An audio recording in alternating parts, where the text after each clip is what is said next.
Hey, good evening, everyone. Weather for Weather Geeks time. I always feel like the pumpkin with Andrew's face on it is watching Weather for Weather Geeks. This was turned around to face the other way last week. Now it's ominously lurking in the background, checking out these videos.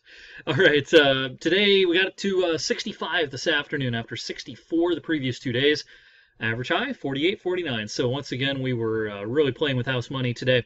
Gusty wind continues. We've had some gusts up to 35, and now the big story becomes the rain. It's going to push in as we go through the overnight. Now, when I hit record on this, it was 7:25 p.m. This is what the radar looked like at that point. Some light rain pushing in, but this is just a little bit of a precursor of what's to come.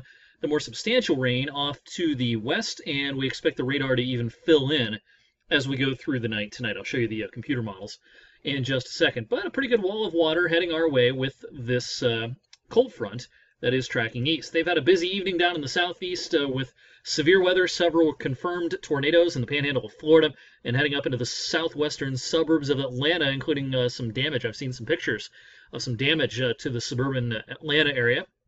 They're going to continue to keep an eye out for heavy storms, though, with the wind damage threat in the upstate of South Carolina, out across the Piedmont of North Carolina, and across parts of Georgia tonight as well. Of course, it is going to turn colder behind our front. Here's a look at the current temperatures at 7:30 p.m. It's not a huge, Arctic plunge here by any stretch of the imagination, but this cooler air mass will be pushing in, and it'll feel like November finally by tomorrow night and heading into Friday. Well, tomorrow will probably still be fairly mild. We'll only drop down into the mid-50s tonight. Temperatures won't rise much tomorrow, but they'll rise a few degrees, so spend most of the day in the 50s for our Thursday. All right, so let's take a look at the high-resolution computer model here, or we call it the high-resolution rapid refresh. This is a model that updates once an hour and ingests all the current radar data, in addition to all the physics and equations and all sorts of complicated stuff that is baked into the model. We are able to show the simulated radar product here. A lot of times this model is a little overdone with its radar presentation. In other words, what it shows is a little just too strong for what reality is. And as you can see, it is overdoing the current radar a little bit, showing more yellows than actually do exist. But nonetheless, it has a pretty good handle on the timing anyway of the rain. As we go through the night tonight, here's 9 p.m., 10 p.m., 11 p.m., with the rain here and there throughout the valley. And then it gets a little more consistent as we go through the night. Here's midnight and 1 a.m., 2 a.m., and 3 a.m. Actually, wee hours of the morning might feature the heaviest of the rain overall when most of us are asleep at 2, 3, 4 o'clock in the morning.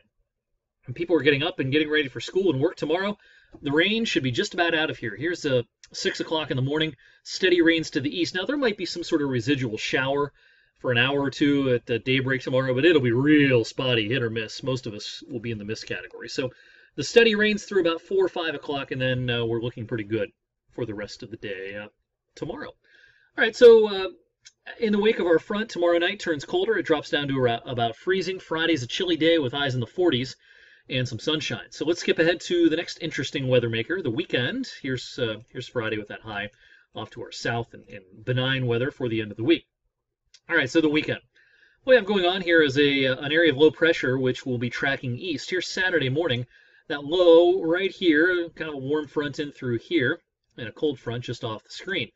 As we go into Saturday afternoon, everything's pushing east, and I think it begins to rain. Not snow at first, but rain towards the end of the afternoon on Saturday. So if you want to rake leaves or do something outdoors, it's going to turn kind of windy, or at least breezy Saturday, but it probably won't rain until at least 3, 4 o'clock, I'm thinking. But again, the first thing we do see is rain late in the afternoon and early in the evening on Saturday. Then as the colder air wraps in behind this system, and this system's winding up here. I mean, we're talking a pressure of 998 millibars as this thing definitely strengthening during Saturday night. It's going to start pulling in that colder air, and we'll see a change over to snow showers Saturday night. And then as we progress deeper into the night and into Sunday, this will kind of evolve into a lake effect situation as first northwest winds and then eventually more west winds start to blow over the warm Great Lakes. So Sunday will feature flurries for a lot of us, especially north of 224, and lake effect for Ashtabula County, Crawford County, PA, up towards the higher elevations south of Erie, and then up into Chautauqua and Cattaraugus counties in western New York. This will be a few inches worth of snow, it looks like. Now, for most of our viewing area, I don't think we see any accumulation out of this, or very little. Here's the European model. We're going to pay attention to the graph down here at the bottom. The blue bars, that's the kind of the regular European model, if you will, the deterministic model, if you will. The green bars, that's the average of the ensemble version of the European. Getting a little bit technical on you here, but basically the ensemble is I believe it's 52 or 51 member ensemble. In other words, there's 51 different runs of the European model. Each run has the initial conditions tweaked a little bit, and those initial tweaks result in different things. And when you average together all those 51 runs, you end up with a model that's predicting almost an inch of snow at the airport in Vienna. Notice that's quite a bit higher than just the regular high-resolution run of the European, which has only about 0.2 of an inch. So that's a little bit interesting. This is going to be a little hard to see with my head covering it, but this is the part you need to pay attention to right through here.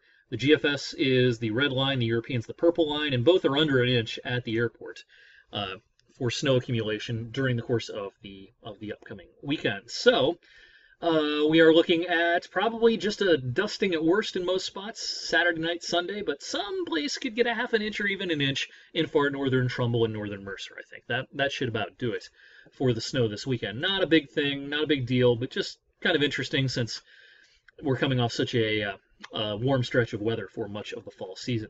All right, next week looks very quiet for the run-up to Thanksgiving, and that's a good thing. A lot of people a week from today will be on planes, trains, and automobiles. Great Thanksgiving movie. Or they're going to have people in for the holiday. Wednesday's a big travel day. So big hubs along the East Coast looking great. Locally, we will be dry, it looks like, on Wednesday. So no problems locally for traveling. The only problems you might run into is if you're traveling west or you have someone coming in who's traveling from the west, where it will be a cold stretch of weather as we head towards Thanksgiving. Here's the 7 to 14 day temperature anomalies on the GFS ensemble. Look at these Barney purple colors out here in the Northwest. We're talking about a stretch of 10 to 15 degrees below average for the Northern Rockies, Pacific Northwest, even all the way down into the Southwest and out into the plains. A cold stretch of weather centered right around Thanksgiving. For the East, though, it's going to be warm, at least warmer than average. We're not going to be wearing shorts, but I think we're going to see a lot of days during this stretch as we head towards Thanksgiving and even into the long Thanksgiving weekend. We see a lot of days with highs 50 to 55-ish, which doesn't sound real warm, but it's above average. Mid-40s is average for high temperatures next week. So even a 50-degree day is warmer than average. Real quick, to wrap things up, we'll check in on the climate model here for the winter, December, January, February. Not much has changed, still painting a warm picture for Canada, northern tier of the U.S., and a little cooler than average for the southern tier.